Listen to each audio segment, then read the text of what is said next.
다음으로 내년 초 시행을 앞두고 다시 불붙고 있는 금융투자소득세 폐지 논란을 짚어보겠습니다. 임명찬 기자가 나와 있습니다. 임 기자, 금투세가 우리 금융시장에 미치는 영향에 대해서 주장이 엇갈리고 있잖아요. 네, 금투세가 도입되면 증시가 폭락할 거다. 사모펀드에 혜택이 간다. 이런 주장들이 나오고 있는데요. 팩트체크해봤습니다. 올해 초 윤석열 대통령이 현직 대통령으로는 처음으로 증시 개장식에 참석했습니다. 들고 온 화두는 글로벌 스탠더드와 코리아 디스카운트 해소였습니다. 그러더니 금융투자소득세 폐지 추진을 선언했습니다. 구태의연한 부자 감세 논란을 넘어 국민과 투자자, 우리 증시의 장기적인 상생을 위해 내년 도입 예정이었던 금융투자소득세 폐지도 추진하겠습니다. 5월엔 개인 투자자들에게 막대한 타격이 예상된다며 대만을 예로 들었습니다. 대만 같은 경우는 금투세를 시행하겠다는 발표만 했다가 증시가 난리가 나고 막대한 자금 이탈이 돼서 결국 추진을 못했습니다. 금융투자소득세, 주식, 채권, 펀드 등 금융상품의 투자에 발생한 이익과 손실을 합산한 뒤 그 전체 순이익에 매기는 새로운 세금 제도입니다. 논란은 국내 주식 부분에서 일어났습니다. 지금까지는 국내 증시에서 돈을 벌어도 대주주가 아니면 양도소득세를 내지 않았습니다. 그런데 금투세가 도입되면 1년에 5천만 원 넘게 벌면 세금을 내게 됩니다. 세율은 양도소득이 3억 원 이하일 때 22%, 3억 원 초과일 때 27.5%입니다. 근로소득은 철저하게 과세하면서 자본소득이 자기가 몸을 바쳐서 일하는 그런 일이 아닌 그런 활동을 통해서 5천만 원이라는 큰 소득을 거둔 사람들에 대해서 과세를 하지 않는다는 것은 굉장히 국가로서 도덕적으로 비난받을 일이죠. 경제적으로도 그게 효율적으로 작동할 수는 없어요. 수익률을 10%로 높게 잡아도 주식으로 1년에 5천만 원 넘게 벌려면 5억 원 이상의 원금이 필요합니다. 국내 주식 투자자 1,400만 명 가운데 투자 규모가 5억 원이 넘는 사람은 14만 명, 1% 정도에 불과합니다. 그렇지만 금투세 반대론자들은 상위 1% 투자자가 시장에 미치는 영향력을 과소평가해서는 안 된다고 보고 있습니다. 이들이 보유한 주식이 전체 내국인이 보유하고 있는 주식의 절반 이상인데 금투세를 도입하면 이른바 큰손이 국내 증시를 떠나 다른 곳으로 간다는 겁니다. 금투세 시행은 1%가 아니라 100%가 피해를 보는 구도입니다.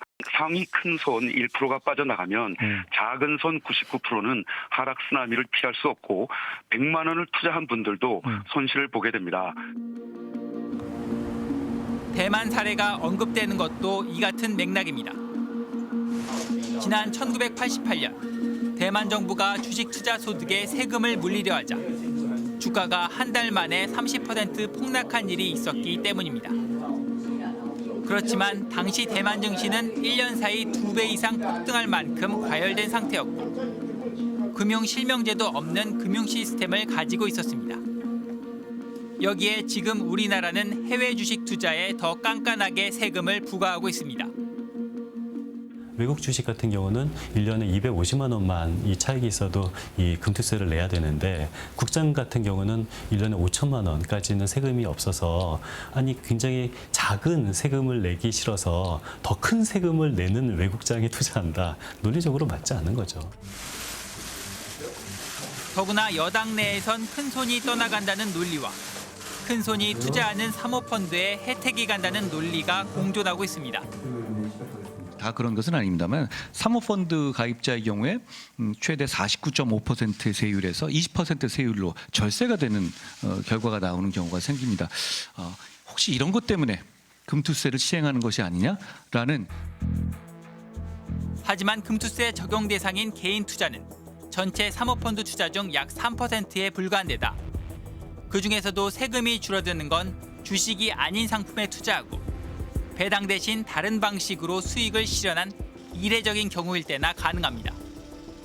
사실 대부분을 갖고 있는 게 금융기관들이 갖고 있거든요. 그러니까 기업이나 금융기관 같은 경우에는 금투세와 상관없이 그 이전 금투세 도입 전후와 아무 변화 없이 법인세를 내요. 금투세 도입 때문에 변화를 겪는 거는 주식형 사모펀드밖에 없어요. 근데 주식형 사모펀드가 유리해지는 게 아니고 불리해지는 거예요. 금투세 도입의 충격을 예상해 보기 위해 국책연구기관에서 파생상품 양도소득세의 영향을 실증 분석한 적이 있습니다.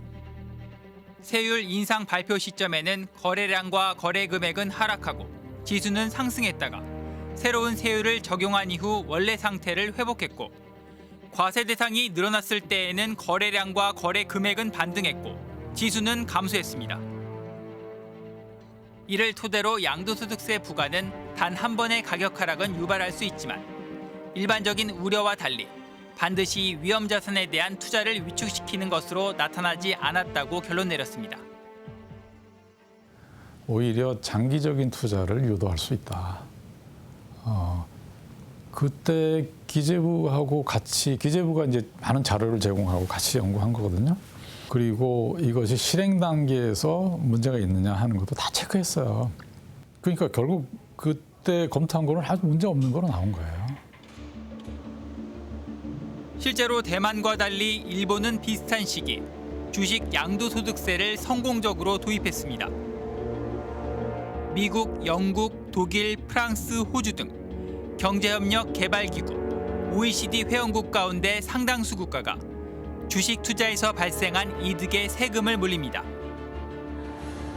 글로벌 스탠더드 역시 주식 양도소득세 부과에 가까운 셈입니다. 중국, 홍콩, 대만 이런 데를 제외하고서는 글로벌 스탠다드가 확실한 거고요. 이 소득 있는 곳에 세금이 있다라는 원칙은 OECD 국가들 대부분은 이미 다 시행하고 있습니다. 해외 주식 투자엔 지금도 양도세가 붙잖아요. 그런데도 해외 증시 투자가 늘고 있다는 건 비과세여도 한국 증시의 수익률이 저조하다고 투자자들이 판단하고 있다는 뜻 같습니다. 네, 우리나라 상장 기업의 장부상 순자산의 가치와 주식 가격을 비교하는 지표인 PBR은 선진국의 52%, 신흥국의 58% 수준에 그치고 있습니다. 이른바 코리아 디스카운트가 고질적인 문제로 꼽히고 있는데요. 정작 정치권의 논의는 방향을 잃고 갈팡질팡하고 있는 것 같습니다.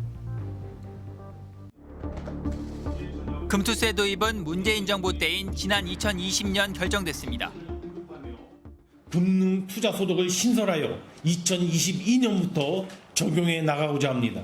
즉 모든 금융 투자 상품에서 발생하는 소득을 하나로 묶어 동일한 세율로 과세하고 원래 작년부터 시행할 예정이었지만 윤석열 정부 출범 후인 2022년 말 여야 합의로 시행이 2년 유예됐습니다. 그리고 올해 초 윤 대통령의 폐지 추진 선언 이후 여당은 금투세 폐지를 총선 핵심 공약으로 내세웠습니다. 금융투자 소득세는 폐지는 국민의 자산 형성과 자본시장의 활성화에 큰 영향을 줄 겁니다. 그럼에도 불구하고 야당이 졸속 통과시킨 법안을 그대로 시행하려 하고 있습니다. 하지만 금투세 관련 법안은 지난 2020년 말 여야 합의로 통과됐습니다. 위원님들의 의견을 반영한 위원회 대안을 의사일정 제31항으로서 부대 의견을 첨부하여 의결하고자 하는데 이의 없으십니까? 예, 가결되었음을 선포합니다. 재석 274인 중 찬성 236인, 반대 24인, 기권 14인으로서 주식 양도소득세 강화는 정권과 상관없이 일관된 흐름이었습니다.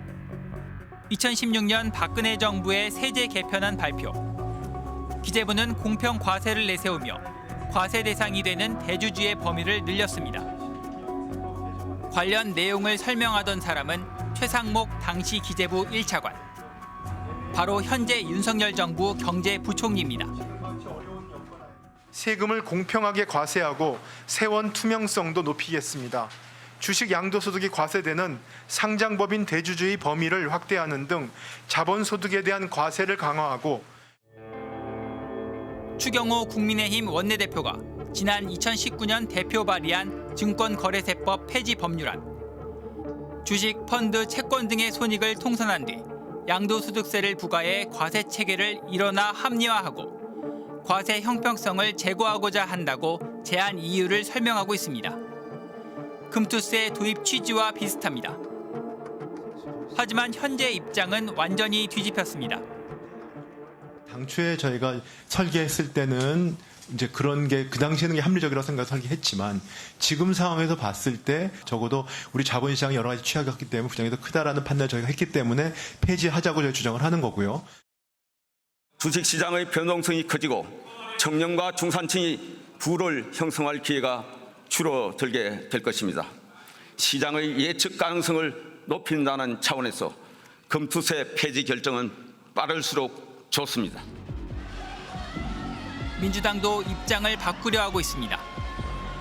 이재명 대표는 지난 대선 때 윤석열 대통령의 금투세 폐지 공약을 비판했습니다. 양도세는 1% 이상 10억 이상 대주주들이 대상이고 증권거래세는 개미들이 대상인데 개미한테 부담시키고 대주주들 면제해 주는 거 아닙니까? 그런데 올 여름부터 분위기가 바뀌었습니다. 전 세계에서 주가 지수가 떨어지는 정말로 몇 안 되는 나라가 됐죠. 이런 상태에서 금투세라고 하는 거를 그냥 예정대로 하는 게 정말로 맞냐. 이후 찬반을 나눠 공개 토론까지 했습니다. 금투세법 통과된 지 4년 지났습니다. 2번 유예했습니다. 증시 단단해졌어요? 그런데 또 미루자고요? 선거도 없는 이때 선거를 의식하고 미룬다고요? 그럼 언제 하지요? 우리에게도 종합부동산세, 공시지가 현실화 등 뼈아픈 과세 정책의 사례들이 있었습니다. 그러나 현실과 동떨어진 이런 과세 정책으로 우리가 얻은 결과가 무엇이었습니까? 대선 패배였습니다. 여야 모두 표 때문에 중요한 세금 정책에 대한 책임을 회피하려 한다는 비판에서 자유로울 수 없습니다. 정치인들이 자기 이익을 계산해서 그러니까 그런다니까요. 네. 이렇게 하면 지지율이 올라갈 거다. 2달 있으면 시행될 제도를 굳이 끄집어내서 자기한테 어떻게 하면 유리하게 만들까 이 논의를 하고 있는 거고. 미국을 비롯한 해외 증시는 수당을 하고 있는데도 우리나라 증시만 역주행을 하고 있는 상황. 실증 분석을 해보면 양도세가 아니라 주주 환원 결여, 수익성, 성장성 부족, 그리고 취약한 기업 지배 구조가 코리아 디스카운트의 원인으로 꼽힙니다. 지배 주주의 이익만 고려해야 한국의 기업들은 소액 주주도 같은 주주입니다. 그리고 지배 주주의 지분율이 10%도 안 돼요. 그 지배 구조 개선이 안 되는 거야. 신뢰할 수가 없습니다. 금투세 폐지 추진을 공식화한 날, 윤 대통령은 소액 주주를 위한 상법 개정도 이야기를 했습니다. 이사회가 의사결정 과정에서 소액 주주의 이익을 책임 있게 반영할 수 있도록 하는 상법 개정 역시 추진할 것입니다. 상법상 이사의 충실 의무 조항. 이사는 회사를 위하여 그 직무를 충실하게 수행하여야 한다고 돼 있습니다. 특정 주주에게 피해가 가도 회사를 위한 결정이면 문제가 안 되기 때문에 소액주주 외면에 면죄부를 주는 조항이라고 지적받아 왔습니다. 그래서 충실 의무 조항에 주주와 관련된 내용을 추가하는 것이 상법 개정의 핵심 쟁점입니다. 하지만 대통령의 발언 후 9개월 넘게 지났는데도 정부의 안은 나오지 않고 있습니다. 기업인들과 여당 지도부가 만난 자리에선 상법 개정에 논리적 모순이 있다는 이야기까지 나왔습니다. 이해관계가 다른 주주들을 어떻게 다 충실하게 할 수 있냐는 이 논리적 모순을 우리 극복할 방법이 없는 것입니다. 그래서 이 부분은 우리가 정부 측하고 이야기해서 좀 좋은 대안을 만들어낼 수 있도록 최선을 다하겠다는 말. 금투세에 대해 아직 공식적인 입장을 확정하지 않은 민주당은 최근에서야 상법 개정안을 한묶음으로 논의하려는 움직임을 보이고 있습니다. 정부 여당과의 협상을 해야 되고 그걸 이제 돌파해야 되는데 그걸 빨리 결론을 내버리고 그것도 유예나 폐지하는 쪽으로 결론을 내버리면 상법 개정 추진이 더욱 어려워지는 것 아니냐 뭐 이런 논거가 있었고요. 이제 중장기 한국의 정책의 신뢰도를 더 떨어뜨려 가지고요. 오히려 외국인 투자자들은 이렇게 보겠죠. 아, 한국이란 나라는 10년에 걸쳐 교환한 세금도 이렇게 해서 몇 명이 이렇게 반대를 하면 그거에 흔들려서 폐지하는 나라구나. 이 나라의 정책은 뭐가 나온다 그럴 때 믿을 수가 없는 나라다.